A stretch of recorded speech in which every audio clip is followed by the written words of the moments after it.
Sir, you need to calm down and let us help you. You're in no condition to resist treatment. What if the most dangerous man in Seoul, a man accustomed to absolute obedience, discovered the one person he could not bend, and her defiance became his ultimate obsession? For Dr. Amara Adebayo, one night of unyielding professional integrity against Kwon Dae-jung, the cold-blooded Korean Mafia boss, was enough to shatter her quiet life forever. She wasn't supposed to survive his wrath. Instead, she became the singular focus of his dangerous heart. Amara never imagined her career in Seoul would cross paths with Kwon Dae-jung, the ruthless king who ruled the city from the shadows. To earn his enmity meant risking everything: her career, her visa, her freedom. But what happens when unwavering professional integrity collides with raw power, and survival depends on a heart that suddenly refuses to let go? Will his absolute power break her? Or will her unbreakable integrity save him? Hit the subscribe button now to find out what happens. The night was alive with the anxious thrum of a university hospital's emergency room. Fluorescent lights bled white across the sterile tile floors, contrasting sharply with the controlled chaos. Inside Trauma Bay 1, the air was tense, but focused, filled with the clipped medical jargon of a team preparing for an immediate life-or-death intervention. Dr. Amara Adebayo, a Nigerian cardiothoracic surgeon, wiped her hands on her scrubs, her movements economical and precise. A few determined strands of hair escaped her surgical cap, framing her smooth, focused brown skin. She wasn't just a surgeon, she was a miracle worker, flown in on an expert visa for her rare skill. She was the chief of the trauma team, the highest authority in this surgical sanctuary. Her hand rested on the chest of a young student, her current priority, who desperately needed the next available operating slot. Though she worked harder than anyone she knew, this room was her pride. In here, she was the undisputed boss. "We're ready for the transport, Dr. Adebayo," her young Korean resident whispered nervously, glancing toward the double doors. The subtle atmosphere of professional focus was abruptly shattered. The automatic doors to the emergency room burst open with a cacophony of panicked shouts and the heavy scrape of gurneys. But it wasn't the noise that stopped the room, it was the presence. The hum of monitors seemed to quiet as a wave of cold authority swept through the sterile space. Kwon Dae-jung, the man whose name traveled through Seoul like thunder, stood framed in the doorway. He was impeccable in a tailored black suit, an immediate visual violation of the hospital's sterile code. Beside him, two enormous, scowling bodyguards, tattooed men in black jackets, moved with ruthless intent, pushing a fourth gurney carrying a man soaked in blood toward Amara's bay. Amara recognized the boss instantly, not from sight, but from the chill that seized the air. This was the man who controlled half the city, the one who never asked for a favor, only gave orders. This was a man whose defiance meant certain death. Dae-jung strode toward her, his movements predatory. He didn't look at the student on the table, his obsidian eyes fixed solely on Amara. He made no request. "Stop that boy's preparation!" Dae-jung's voice was a cold, precise command, laced with the unshakable expectation of immediate obedience. "My lieutenant needs the operating room now. Prioritize him." Amara felt the fear, the chilling realization of the mortal danger he represented. But her professional oath, her rule was louder. She met his cold, contemptuous gaze, her own eyes blazing with the surgical fire of professional rage. "In this operating room," she stated, her voice calm but steel-edged, her hand making a decisive stop gesture toward his men. "You are not a boss, and I answer only to the law of medicine. Your man is next in line, not first." The shock on Dae-jung's face was total, transforming instantly into a silent, lethal fury. Amara Adebayo had just issued a direct challenge, and she knew in that single, decisive moment, her fate in Seoul was sealed. The air in Trauma Bay 1 was now too heavy to breathe. Every junior staff member froze, their eyes flicking frantically between the imposing figure of Kwon Dae-jung and the Nigerian surgeon who dared to stand against him. Silence, the most dangerous weapon of the underworld, descended, broken only by the steady beep of the students' monitoring equipment. Dae-jung's two enormous bodyguards shifted, the movement of their black jackets whispering a threat more potent than shouting. "You misunderstand the severity of the situation, Doctor," Dae-jung said, his voice dropping an octave to a low, chilling purr that compelled obedience. He took one step closer, invading Amara's personal space, but she held her ground, her body shielded only by the gurney rail. "That man on the floor is worth 10 of your scholarship, boys. If he dies, there will be complications that will make your visa paperwork look irrelevant." Amara looked up from the chart she was holding, her own gaze unwavering. She saw not the feared boss, but a man accustomed to having his ego stroked, now suffering the indignity of a public refusal. "And I misunderstand nothing, Mr. Kwan. I understand the oath I took. I understand the law of triage. In this hospital, my authority in a life and death scenario supersedes any status, political influence, or personal threat you can leverage." She pointed calmly to the student on the table whose breathing was becoming shallow. "This patient has a pulmonary contusion and is failing now. Your lieutenant has a stable wound and can wait 20 minutes. My focus is here." Dae-jung's perfect, cold facade cracked. His lips curled into a sneer of pure, humiliated rage. He had spent his life watching men crumble, run, or beg at a fraction of this pressure. This defiant black woman, standing in the sterile glare of the trauma bay, treating him like a petulant child disrupting a serious meeting, was an insult that burned hotter than any bullet wound. His fingers twitched, a reflexive desire to simply swat the obstacle aside. But he didn't. He couldn't. Something about her stern, professional rage, so unlike the cheap fear and awe he usually encountered, forced a pause. He saw the fire behind her composure, the absolute certainty in her eyes that this was not a negotiation. He had arrived, expecting a conquest. He found an unyielding fortress. Dae-jung realized that if he escalated the situation now, she would not be silenced. She would simply be destroyed, and destruction was too simple for her crime. He needed her to understand the depth of her mistake before he collected the debt. 20 minutes, Dae-jung repeated, his voice dangerously soft, the sound promising a future full of pain. His eyes raked over her, not with lust, but with meticulous, calculated scrutiny, memorizing the precise moment of her defiance.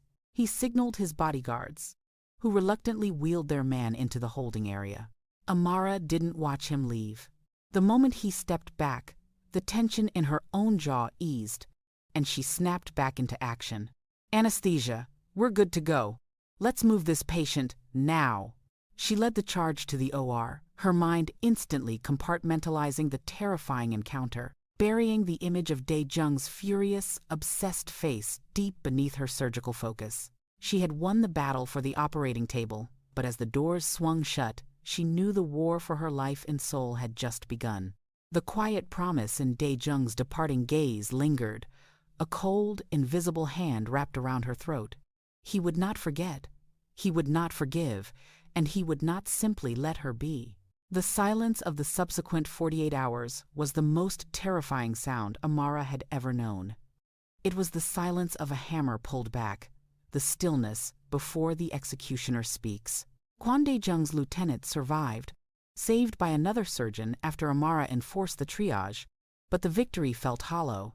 Her colleagues moved around her with strained smiles and averted eyes, the air thick with the knowledge that she had done the unthinkable, publicly humiliated the boss.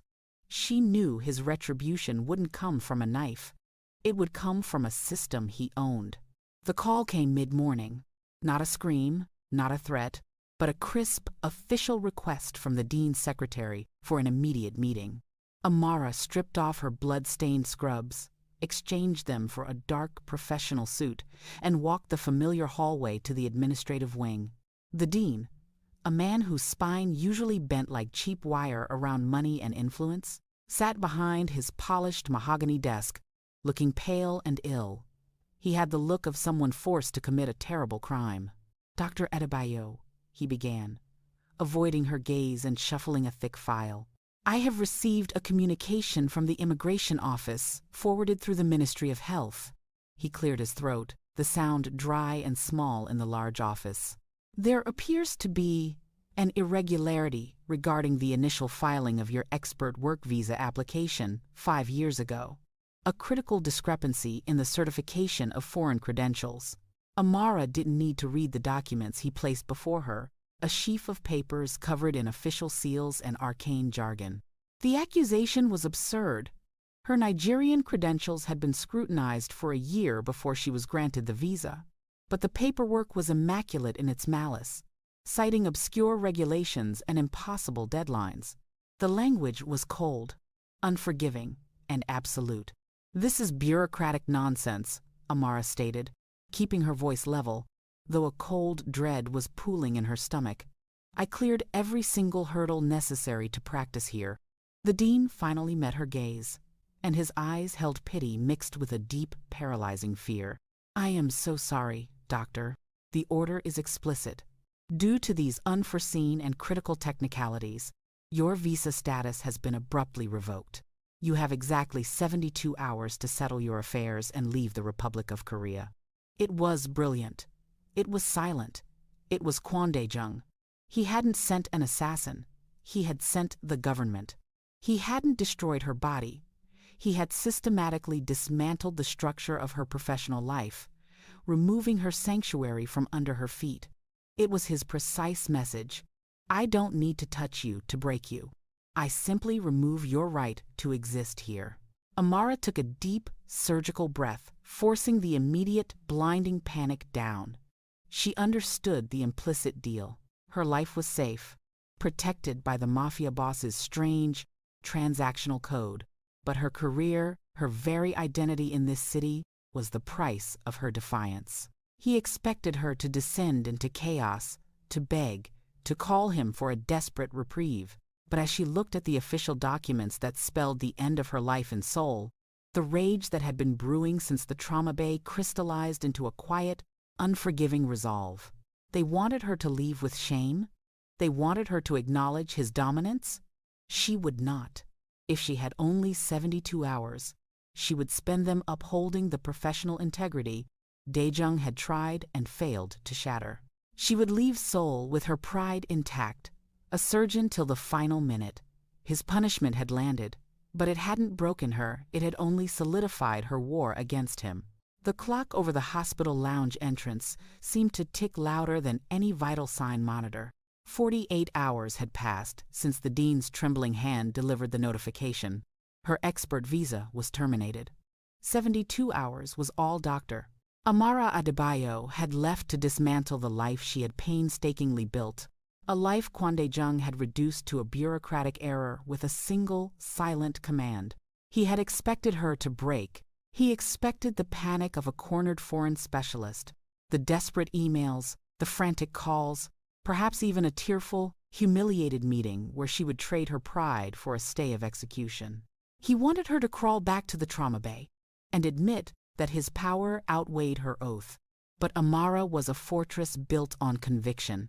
There was no terror in her gait, only the fierce dignity of a queen choosing exile over compromise. She did not waste a single moment appealing to the corrupt officials or seeking out Dae-jung.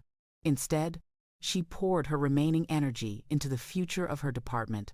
She spent hours in the OR, not operating, but standing side by side with her junior staff, meticulously walking them through the most complex cardiothoracic procedures, transferring every patient file with exhaustive, meticulous care. Her silence spoke volumes, cementing her commitment to the Hippocratic Oath, even as its consequence forced her across the world. She refused to give Dae-jung the satisfaction of knowing she was scared. She would leave Seoul, but she would leave on her own terms, her head held high. In his minimalist, obsidian office overlooking the city, Kwon Dae-jung received the reports. The intel described no distress, no pleas, and certainly no attempt to contact him. The black surgeon was leaving, yes, but she was departing as a victor, not a victim. The news should have satisfied him. should have confirmed his absolute dominance. Instead, a cold, unfamiliar spike of irritation lodged beneath his ribs. This was not how things ended. People he broke ended weeping, fleeing in terror, or selling their soul for a chance to stay. She was merely preparing. He stared at the security image of her profile. Amara, calm, briefing a resident, her focus absolute. His initial rage, the fury of a powerful man publicly humiliated, began to twist into something infinitely more dangerous. His punishment had backfired. His power, which could crush governments and control markets, was utterly powerless against one Nigerian woman's unbreakable spirit. He realized he could destroy her career, but he could not touch the essence of who she was. The thrill of conquest, the desire to own and dominate, curdled into a grudging, intense fascination. Her integrity was the greatest challenge he had ever faced, and that challenge, the very thing he had sought to crush, was now the singular, consuming focus of his heart. She had earned his respect, and in Kwon Dae-jung's world, respect was a far more lethal form of obsession than simple lust. He allowed the 72 hours to expire. He would let her go, knowing that the checkmate he had envisioned had only elevated her to a status no one else in his world occupied. She was gone, but she was not forgotten. She was the one he could not break. The cold precision that characterized Kwon Dae-jung's life was built on absolute control, a structure that allowed no gaps, no vulnerabilities, and certainly no reliance on forces outside his influence. Which was why, 2 weeks after Amara Adebayo had checked the last of her files and left the country, his world began to crumble in a spectacular, bloody ruin. It wasn't a rival gang or the police that threatened the boss's reign. It was a fluke, a blinding moment of weakness during a supposed routine operation that left him crumpled and gasping in the back of his imported sedan, clutching a wound that had suddenly decided to reopen. He was rushed to a private clinic, a place built on silence and loyalty where his most trusted surgeons gathered. These men knew the human anatomy, and they certainly knew how to suture bullet wounds and patch damaged organs. They were masters of the criminal repair. But they were not masters of the rare, complex cardiothoracic repair Dae-jung now required. The old wound, complicated by an earlier botched procedure in his past, had flared, threatening to compromise a major artery. The air in the private operating theater grew thick with panic. Dae-jung, despite the agonizing pain, watched the fear flicker across his doctor's eyes. They were afraid to touch him. They were excellent surgeons, but this procedure demanded a level of expertise that was simply unavailable in his inner circle. One of his doctors, sweat beading on his forehead, carefully spoke the chilling truth.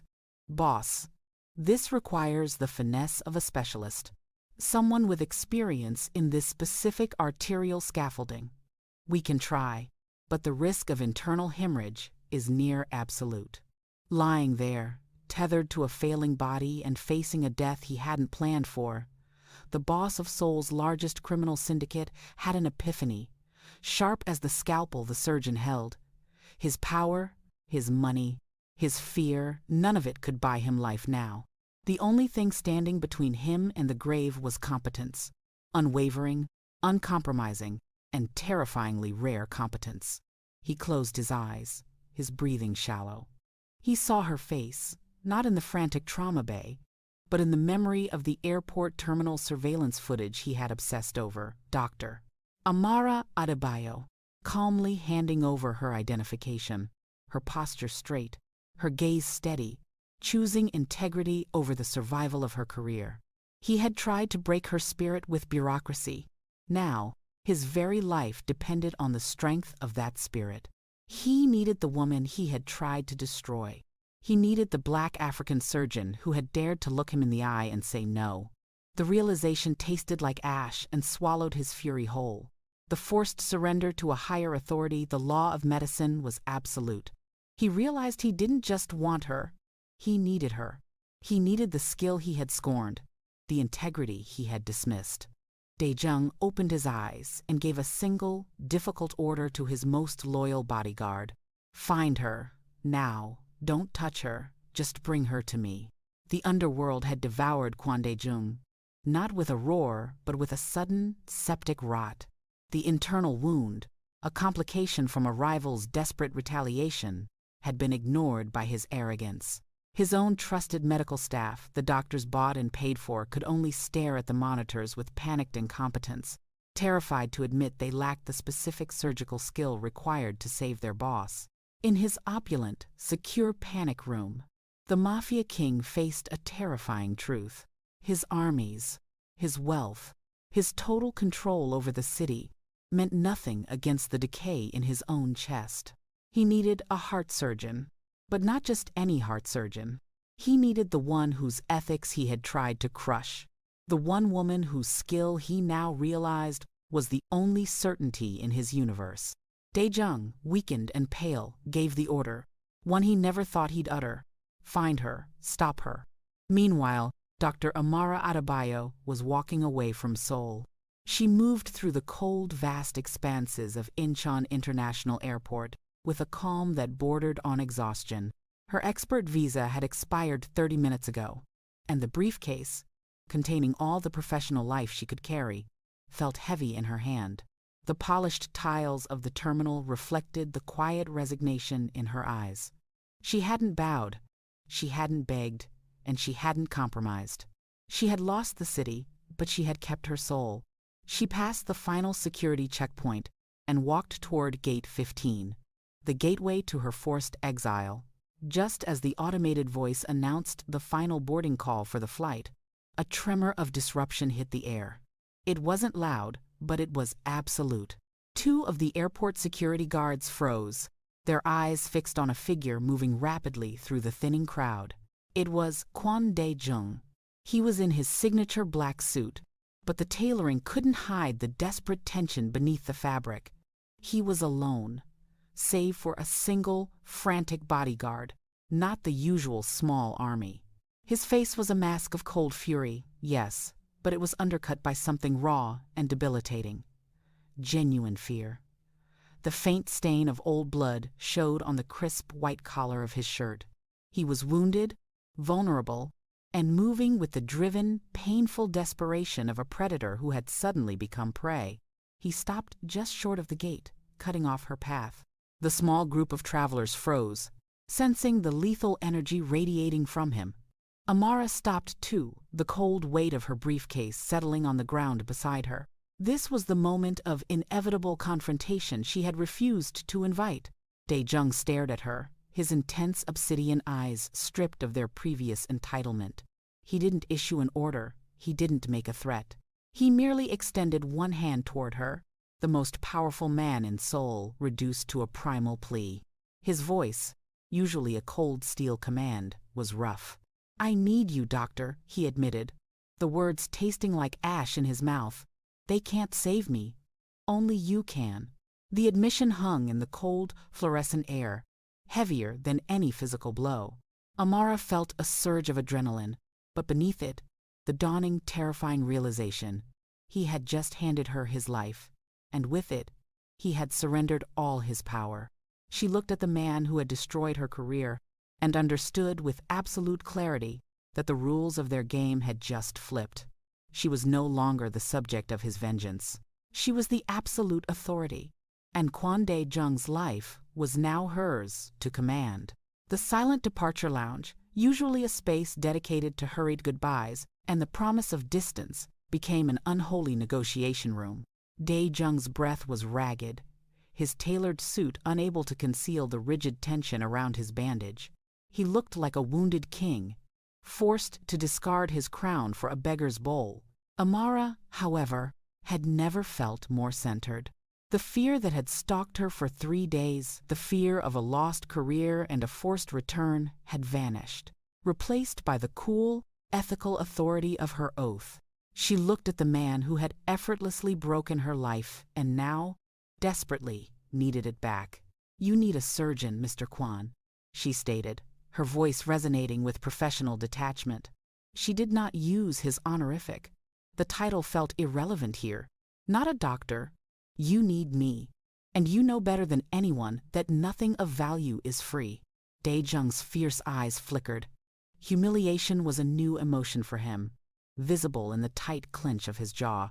He extended his hand further, a stark, agonizing gesture of submission. "Name it. Money. Anything. I have it." Amara didn't move. She shifted the briefcase containing her life's work now, just useless papers, and her gaze sharpened. "This is not about money, Kwon Dae-jung. This is about rules. You tried to buy my integrity with an order, and when I refused, you tried to destroy it with bureaucracy. You will not get to keep your life until you recognize the only rule that matters here, the law of medicine."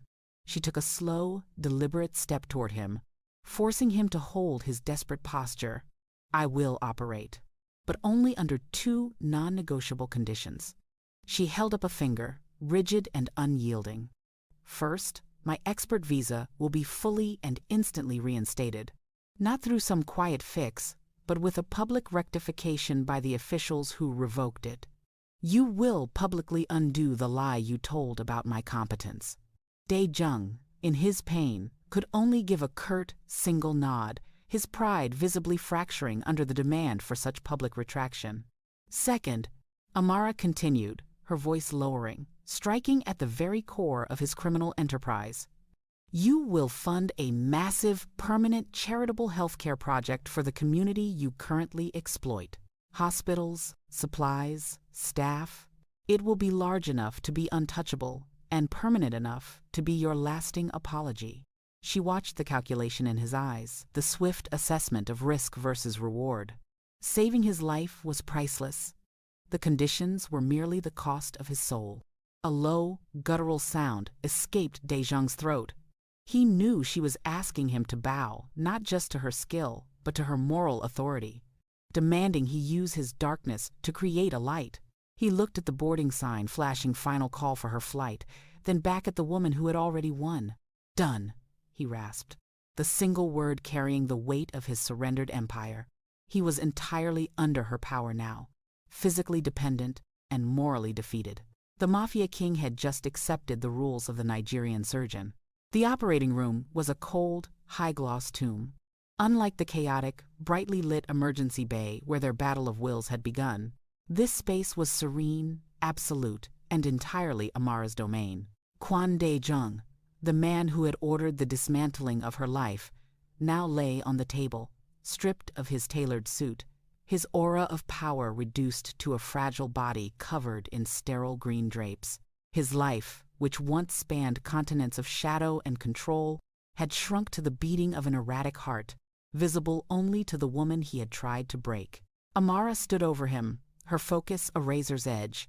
The deal was done, his word against her knife. His men were outside, sequestered under guard by the hospital security that Dae-jung's own people ironically feared and obeyed. The papers promising the visa reinstatement and the massive charity fund were already signed, but Amara knew the only guarantee was the success of the next 3 hours. Failure meant death for him, and a swift, silent consequence for her, regardless of any agreement. She signaled for the scalpel. Her hands moved with the inhuman grace that had made her famous, steady and sure, cutting through layers of muscle and tissue that guarded the critical injury. The procedure was delicate, complex, and demanded the precise skill only she possessed, the skill he had casually dismissed. She spoke only to her assistants, her voice a low, commanding thread running through the silence. There was no room for rage, no space for the humiliation he had inflicted. There was only the sacred, indifferent law of medicine. She worked with the same ferocious dedication she had shown to the student, proving her moral ground in the most literal sense. Hours later, the final stitch was placed. Amara straightened, the intense focus fading, replaced by a deep, weary satisfaction. She had won. She had not only saved his life, but had also proven that her principles held more force than his empire. Later that night, Kwon Dae-jung awoke in a sterile, secured recovery room. He was physically devastated, pain a constant hum beneath the powerful medication. He opened his eyes, expecting the cold ceiling, but found Amara standing beside his bed, studying a monitor. She was still in scrubs, but her face was calm, distant, and utterly untouchable. His gaze locked onto hers. He had spent his entire adult life eliminating threats, forcing compliance, and buying loyalty.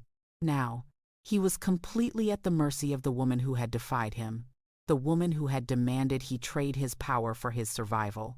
In that moment of agonizing weakness, he didn't feel hatred. He felt a profound, humiliating relief. His life belonged to her, safe in the hands of the one person whose integrity he could not question, the one person he could trust.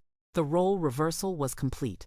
He had sought to destroy her, and in doing so, he had created the only anchor strong enough to hold him. She was no longer a conquest.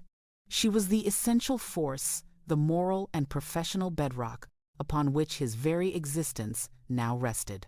Amara stepped into the secluded, lavish wing of the hospital, not in scrubs, but in the sharp civilian clothes she had been preparing to wear as she fled Seoul. The room was quiet, guarded, and utterly devoid of the sterile white of the ER, a private suite where Kwon Dae-jung sat propped up, pale but alert, the familiar cold light already returning to his obsidian eyes. He was healing, but he was no longer the untouchable boss. He was a man who had stared into the void and been dragged back by her hands alone. He motioned for her to sit, and she did, maintaining a cool, professional distance, her hands resting near the briefcase that contained her life. "The university received official confirmation this morning," Dae-jung said, his voice still low, lacking its previous steel. "Your expert visa is permanent, and the public statement rectifying the error will be released tomorrow. You are safe. You are reinstated." He tapped a finger on a document beside him. "The charitable foundation has been established, the seed money has been transferred, and the legal framework is set for the community project. You may appoint the board. Your terms have been met." Amara felt a wave of strange, cold vindication. She hadn't just survived. She had forced the most powerful criminal in the city to surrender his pride and his fortune to her moral code. She looked at him, searching for the fury she expected, but found only the intense, unreadable gaze she had grown used to. "You saved my life, doctor," he continued, the words heavy with implication. "My surgeons were loyal, but they were incompetent. My power is vast, but it cannot fix a failing heart. Only you could." He leaned forward, his focus absolute, ignoring the flicker of pain the movement caused. "I tried to crush you. I expected you to break, to run, or to beg. Instead, you stood taller when I took everything away. You chose your oath over your survival. That strength, your certainty, it is the one thing in my world I cannot control, and the one thing I realize I cannot live without."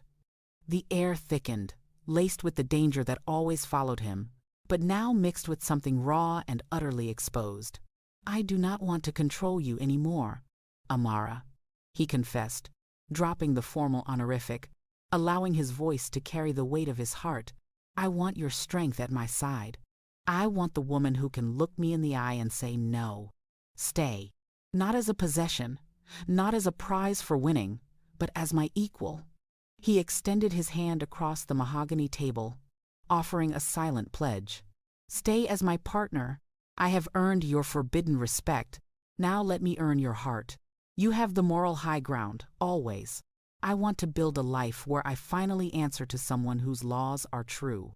Amara looked at the hand that had once ordered her destruction, now offered in reluctant vulnerability. This was the ultimate victory, the total transformation of Kwon Dae-jung's obsession. She slid her hand across the polished surface and covered his, her touch firm and final. "His life, her rules," she whispered, the corner of her lips curving into a ghost of a smile. "Then, let us begin." She had challenged his power, and in doing so, had challenged his heart and won. Her new life was now inextricably bound to the man who was the only one left who truly valued her unbreakable code. We've reached the end, but the story of their dangerous, unequal love is just beginning. What happens when the surgeon who holds the moral high ground moves into the boss's dark world? Can their forbidden respect survive the secrets of the soul underworld? Tell us where you are tuning in from in the comments below. And if you loved witnessing this epic power reversal, don't forget to smash that subscribe button so you don't miss the next chapter of his life, her rules. The black surgeon who challenged the mafia boss's heart.